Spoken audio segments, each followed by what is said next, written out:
Om Namo Bhagavate Vasudevaya. Om Namo Bhagavate Vasudevaya. Om Namo Bhagavate Vasudevaya. Om Namo Bhagavate Vasudevaya.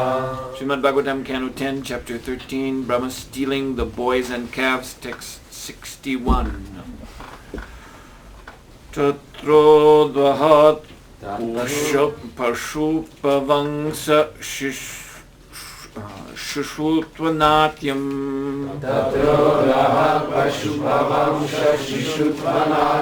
Brahmadvayam Param Omam Tvam Agada Bodham Matsan Sakin Iva Pura Parito Vichinvad Ekom Sopani Kavalam Parameshti Achashta.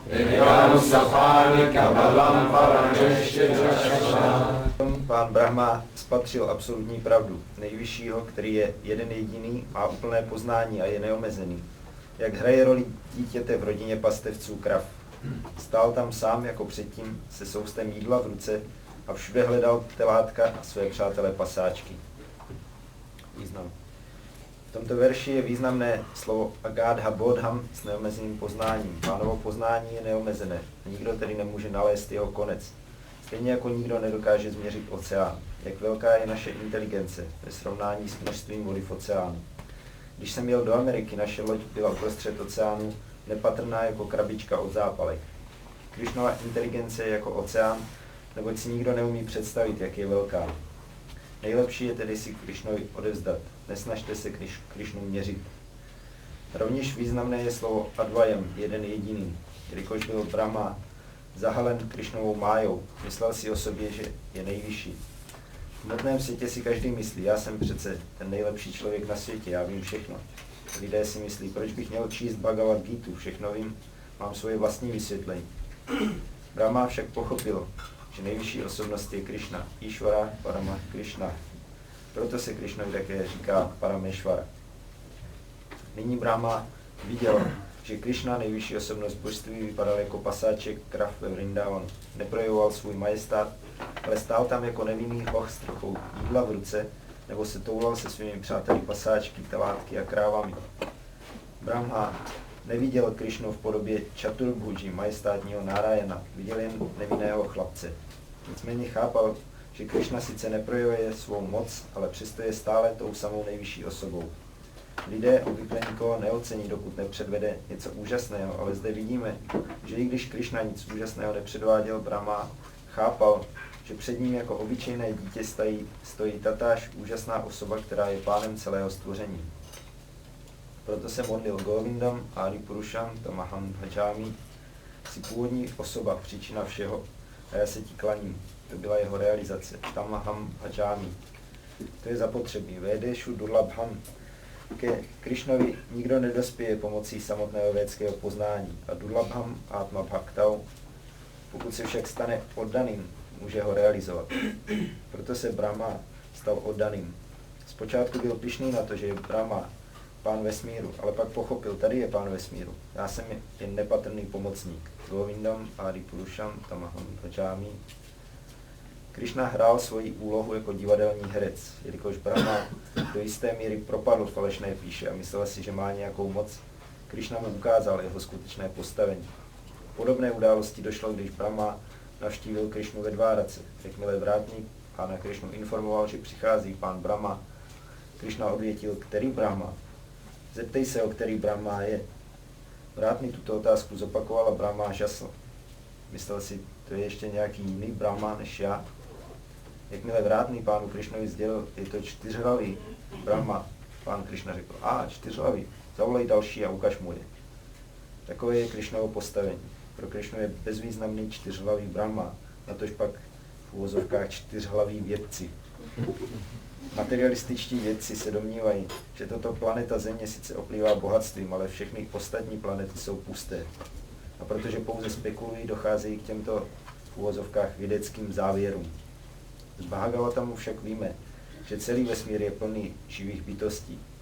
Vědci nic nevědí a přesto matou lidi tím, že se vydávají za vědce, filozofy a moudré učence, čímž jen dokazují, jak jsou hloupí. Ukam kroti báčila mangamlangai degam yatkapina mandeshi gulindina taranam paramananda madhavam.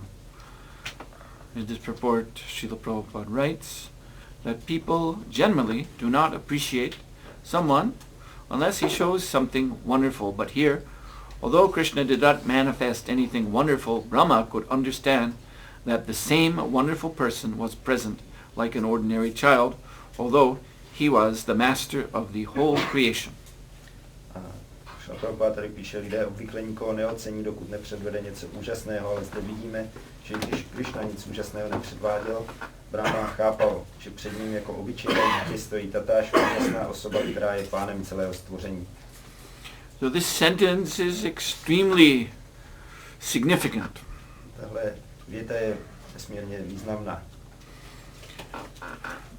Yes, we need to understand the wonderful qualities, the Aishwarya Bhava, the transcendentally opulent nature of the Supreme Lord.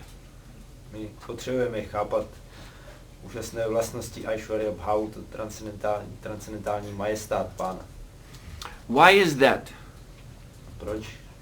Because there is the saying, familiarity breeds contempt. To je, jak se říká, důvěrnost plodí pohrdání. Actually, Krishna, in his own nature, with his own devotees in Goloka Vrindavan, he is not interested in Aishwarya, displaying mystic opulence. Krishna, co se jeho povahy týče, s jeho společníky oddanými na Goloce, tak on nemá zájem projevovat svoje mystické bohatství Aishwarya. His confidential devotees, the Brajavasis, have also no interest in seeing this aspect of Krishna, the Aishwarya aspect. A jeho důvěrní oddaní Brajavasi také nemají zájem vidět ten bohatý aspekt Krishny, Aishwarya. Actually, the mood of these wonderful Brajavasis compels Krishna to be like, as Prabhupada so often would say, like an ordinary young cowherd boy. Právě nálada těchto úžasných Brajavasích nutí Krishnu k tomu, a jak Prabhupada často říkal, aby vypadal jako obyčejný pasáček krav. The Brajavasis simply want to love Krishna. Brajavasi chtějí jednoduše milovat Krishnu. But again, familiarity breeds contempt. Ale, jak se říká, důvěrnost plodí pohrdání. This statement applies to conditioned souls like ourselves. To platí pro podmíněné duše, jako jsme my. Just like I remember hearing from my godbrother Nanda Kishore, very old disciple of Srila Prabhupada. To si vzpomínám, když jsem slyšel od svého duchovního bratra Nanda Kishore, velice starého žáka Srila Prabhupada. He went for a walk one morning with Srila Prabhupada in Boston. Jedno ráno šel na ranní procházku se Srila Prabhupádou v Bostonu. And Srila Prabhupada was telling about Mother Yashoda cooking for Krishna. Srila Prabhupada mluvil o tom, jak matka Yashoda vaří pro Krishnu. Every day preparing a lunch for the Lord. Každý den Pán připravuje oběd. So Nanda Kishore, who himself is a very good cook, Nanda Kishore, který je sám velice dobrý kuchař, he asked Srila Prabhupada, so she's cooking for Krishna every day throughout all eternity? tak se ptal Šrila Prabhupády, ona vaří takhle Krishnovi každý den po věčnost. And Srila Prabhupada said, yes. Prabhupada říkal ano. So Nanda Kishore Prabhu again asked, but doesn't she get bored? A Nanda Kishore Prabhu se zase zeptal, no a nezačne jí to nudit? Prabhupada replied, you would get bored, not her, not Mother Yashoda. Prabhupada odpověděl, tebe by to znudilo, ale ne matku Jašodu. Yes. So this is our difficulty, Tak to je náš problém. that Krishna, as a seemingly ordinary boy, cowherd boy, Krishna jako zdánlivě obyčejný pasáček krav, whose mother is cooking for him every day throughout all eternity. jehož matka pro něj vaří každý den po celou věčnost. And every day he's going out to herd the cows with his friends. On každý den chodí ven pást krávy se svými přáteli. And then out there in the pasture he's enjoying the pastime of taking that lunch that Yashoda Mai cooked for him. Tam na pastvinách si užívá zábavy, že přijímá oběd, který pro něj Jašoda Mai uvařila. So, to unfortunate people like us, if that's God, we have this very condemned tendency to become bored with that. Pro takové nešťastníky, jako jsme my máme tu tendenci, pokud tohleto je Bůh, nás by tohleto začalo nudit. You see? Familiarity breeds contempt. A důvěrnost plodí pohrdání. This is our problem. This is not Krishna's problem. To je náš problém, to není Krishnův problém. This familiarity means that we become offensive. We think, oh yes, Krishna is just an ordinary little boy. Ta důvěrnost znamená, že začneme dělat přestupky a myslet si, že je opravdu jenom obyčejný chlapec. When in fact he is God. Ale v skutečnosti on je Bůh. So Lord Brahma, he is the original Brahmana in this universe. Pan Brahma je původní brahmana v tomto vesmíru. And as such, he is fully versed in all Vedic knowledge, in the conclusions of all the Upanishads. Jako takový je plně obeznámený s veškerým védským poznáním a se závěry Upanishad. And we even hear in this verse Upanishadic language. Dokonce v tomto verši slyšíme upanishadský jazyk. Brahma Advayam, the non-dual Brahman. A nedvojný Brahman. Param, the supreme transcendence. Nejvyšší transcendence. Anantam, the endlessly manifest absolute truth. Neomezeně projevovaná absolutní pravda. Agadha Bodham, whose knowledge is, as Prabhupada was explaining in the purport, unlimited like the ocean. A jehož poznání je, jak Prabhupada vysvětloval výkladu, neomezené jako oceán. So, Lord Brahma knows this philosophy better than anyone in this whole universe. Pan Brahma zná tuhle filozofii lépe než kdokoliv jiný v celém vesmíru.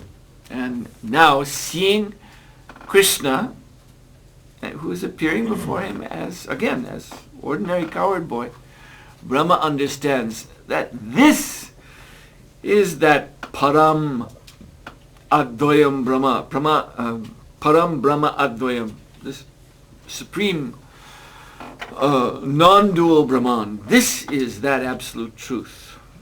A teď, když před sebou vidí Krišnu zase jako malého chlapce, tak chápe, že tohle to je ta nedvojná, transcendentální, absolutní pravda. So Lord Brahma has been blessed by Krishna with great opportunity of advancement by this darshan.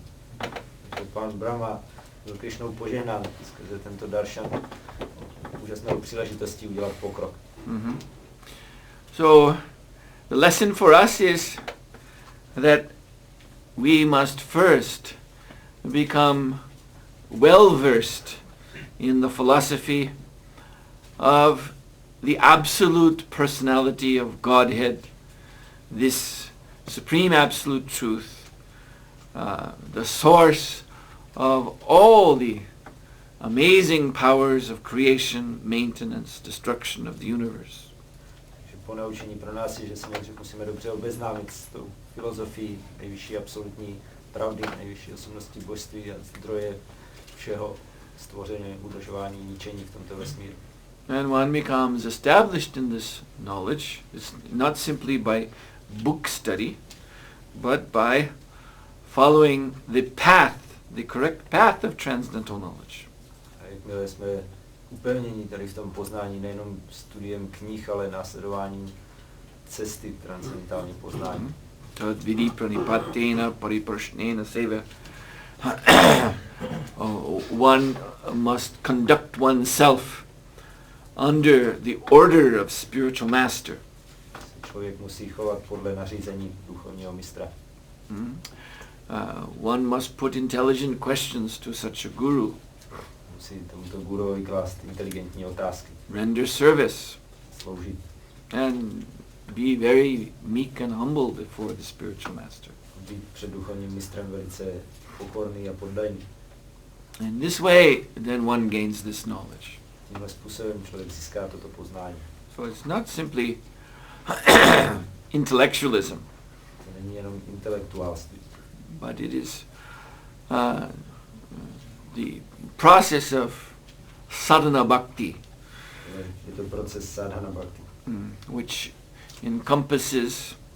engages not only manas, the mind, buddhi, the intellect, který zaměstnává nejenom mysl a intelekt, but indriya, senses, ale také smysly, prana, life force, životní sílu, kaya, the whole body, a celé tělo, avacha, the words, slova, everything. všechno. Everything must be purified by engagement in sadhana bhakti. Všechno se musí očistit zaměstnáním sadhana bhakti. And in so doing, one must understand correctly the philosophy of the Supreme Personality of Godhead. Při tomto jednání je potřeba správně chápat filozofii nejvyšší osobnosti božství. Vedeshu durlabham adurlabham atma bhaktau. Yes, this philosophy is very difficult to understand just by study of the different Vedic texts. To filozofii je velice těžké pochopit pouhým studiem různých védských textů. But it is made easy to realize through the process of bhakti yoga. Ale stává se to snadně realizovatelným skrze proces bhakti yogi. So the point here is that the devotee has to perceive at all times, all places, all circumstances, the connection of everything to Krishna. O co jde je, aby oddaný se naučil vnímat na všech místech za všech okolností vždy, že jak všechno má spojení s Krishnou. Every day we sing after the arti, the prayer to Lord Nrsingadev. Každý den zpíváme po arati modlitbu Pánu Nrsingadevovi. So, Namaste Nrsinghaya Palada Lada Dharai Hiranyakashipu Bhakshaha Shilatam Kara Karai Ito Nrsingha Parato Nrsingha Yato Yato Yamitato Nrsingha. So here it is stated that Lord Nrsingadev, the Supreme Personality of Godhead, He is within everything, He is outside of everything, He is all-pervading. Je řečeno, že Pán Nrsingadev, nejvyšší osobnost božství, je uvnitř všeho, je vně všeho, je všeprostupující. And everything is within Him. A všechno je v něm. So nothing is at any instant of time ever separate from the Lord. Takže nic není nikdy oddělené od Pána. Yet at the same time, He is separate from everything. Ale zároveň on je oddělený od všeho. So this must be understood. To je potřeba chápat. And by understanding and realizing this transcendental knowledge, Když člověk chápe tohle a realizuje tohle transcendentální poznání, the tattva of the Supreme Personality of Godhead, tatvu o nejvyšší osobnosti božství. Then one becomes transcendently established oneself. Tak potom je sám transcendentálně umístěn. This is the definition of Jivan Mukta by Srila Rupa Goswami. To definuje Srila Rupa Goswami, co je Jivan Mukta. That means liberated soul. Neboli osvobozená duše. Yasya Harer, this verse, he's explaining how the liberated soul is always engaged in devotional service. Říká, že osvobozená duše je pořád zaměstnaná oddanou službou. Because he's always seeing Krishna everywhere. Takže pořád vidí Krishnu všude. So one so established, then he can, like Lord Brahma, understand this Supreme Personality of Godhead as he is, as he likes to be, simply as a village cowherd boy. Takže jakmile někdo takhle úplně jako pán Brahma, tak může chápat nejvyšší osobnost božství pána takového, jaký je, jaký chce být, jako jednoduchý pasáček krav. And he'll not make this unfortunate mistake of becoming familiar, thinking, God, yes, it's just an ordinary little boy. A nebude dělat tuhle nešťastnou chybu důvěrnosti, a že by si myslel, že to je jenom obyčejný chlapec. You see, for one who is not very advanced, thinking that way, then he loses his direction in spiritual life. Když někdo není dostatečně pokročilý a uvažuje takovým způsobem, tak ztrácí směr v duchovním životě. If one starts to think that Krishna is just an ordinary village boy, then how is everything connected to Krishna?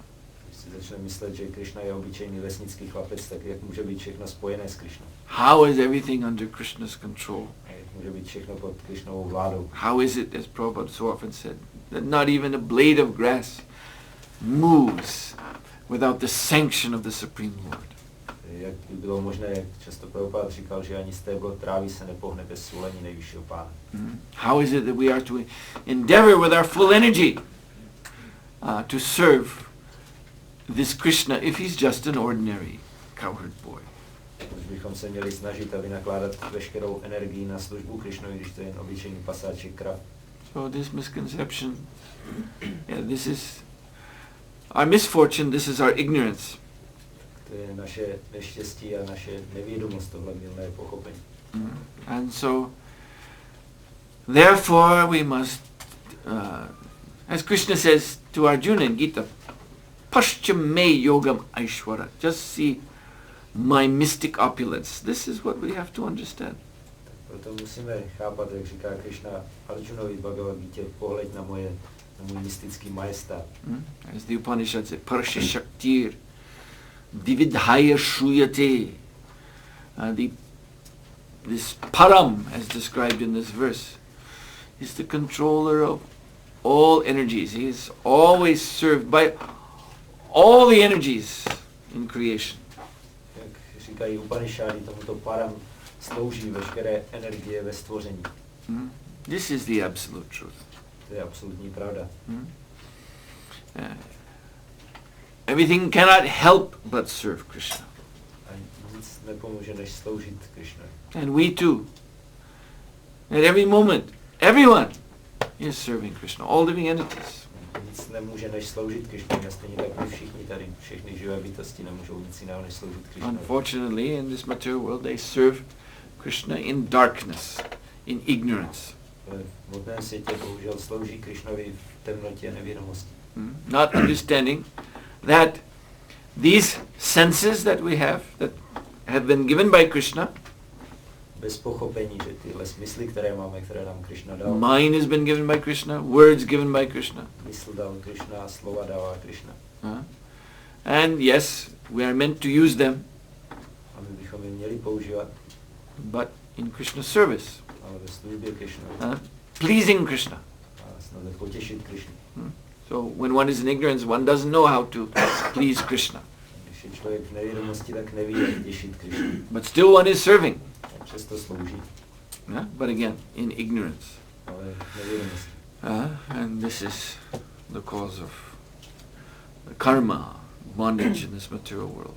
To je příčina karmy a spoutanosti v tomto hmotném světě.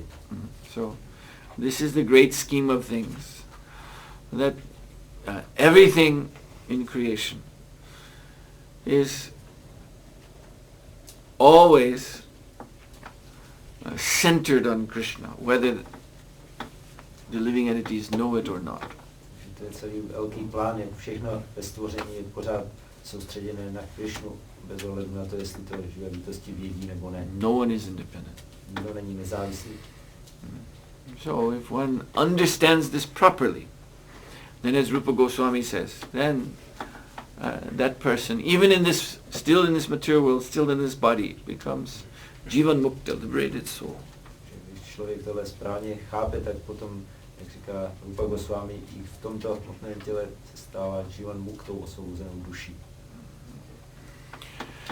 All right then, we'll stop here. Are there any questions?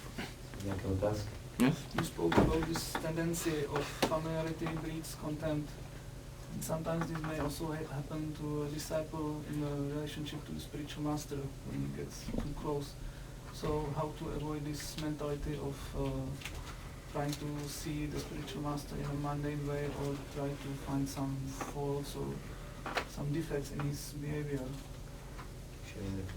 Důvěrnost plodí podohledání se může stáhnout i na duchovního mistra, když se žák dostane příliš do blízkosti. Tak jak se vyhnout takové tendenci hledat chyby nebo svídět? Well, it's exactly the same answer.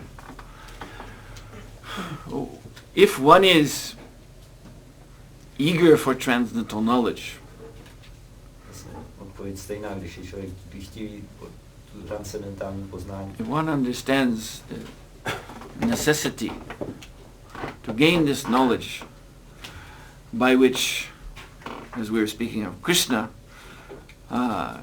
his proper position is understood. A chápe, jak nezbytné je mít tohle transcendentální poznání, aby správně chápal postavení Krišny, co jsme mluvili. Even as he is displaying his seemingly ordinary pastimes. I v případě, že projevuje svoje jakoby obyčejné zábavy. So in the same way, then Krishna's devotee is understood.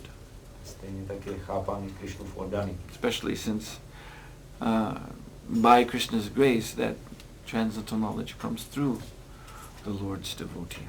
Zvlášť také proto, že Krišnou milostí tohle transcendentální poznání přichází skrze Krišnova oddaného. So one has to be eager for this, to open the eyes to see the absolute truth. Je třeba dýchtit potom, abychom otevřeli oči a mohli vidět transcendentální pravdu. And this, familiarity conception, it simply, ultimately, it just means this mundane life. Tohle pojetí důvěrnosti nakonec znamená jenom světský život. Accepting the appearance of things. Přijímání věcí tak, jak vypadají. But in this world of material energy, nothing is as it appears. Ale v tomhle světě hmotné energie nic není takové, jak to vypadá. Yes, you see. To our senses, everything appears here for sense gratification. Našim smyslům všechno tady připadá, že je pro smyslový požitek. Everything appears here to be dead matter. Všechno tady vypadá jako nečinná hmota. Everything appears here to be full of defects. A všechno vypadá, že je plné chyb. But this is all the result of our own spiritual darkness. To je jenom výsledek naší duchovní temnoty. Prabhupada walking in New York in the very early days, it was a dark, dreary, wintry day. Prabhupada chodil v počátečních dnech po New Yorku a byly to takové temné zimní dny. And one of his disciples made that comment, the weather is very bad. Jeden žák poznamenal, to počasí je špatné. And Prabhupada turned to him and with a big sun-like smile, he said, actually it is Vaikuntha, you do not know.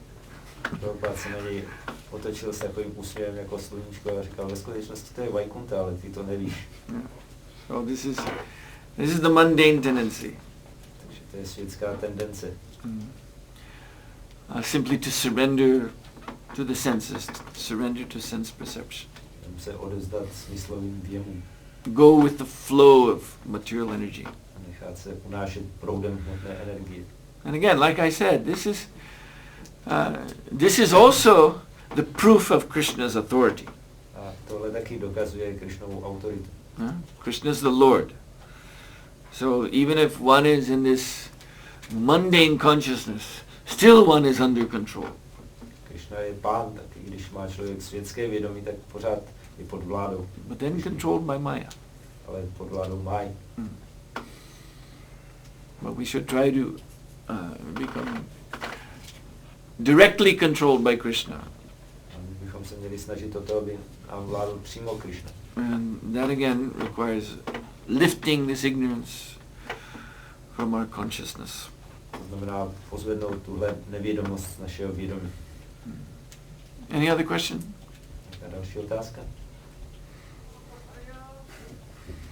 Yes. Krishna says, one who is factually convinced of my opulence and mystic power becomes free from all sins. So how to understand this?